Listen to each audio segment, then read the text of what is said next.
Hi guys, gagawa tayo ng pipino at avocado salad.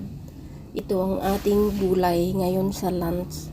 Naghiwa lang ako dyan ng carrots na maliliit at naghiwa din ng sibuyas na pabilog at manipis.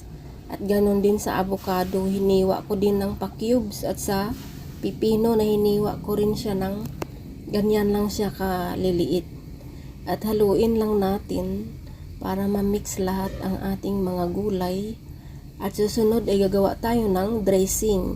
Dito sa maliit na mason jar, naglagay lang ako dyan ng mga 1 teaspoon na mustard at mga 1/4 na olive oil at mga 1/2 teaspoon na dried oregano at mga 1/4 cup na honey.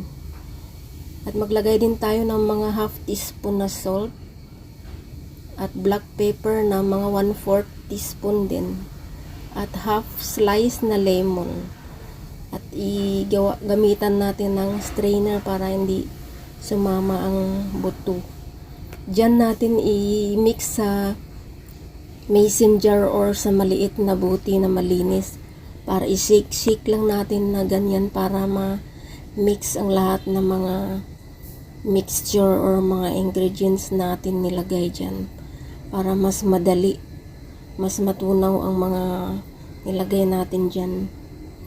At yan ang ating recipe for today: avocado, cucumber with lemon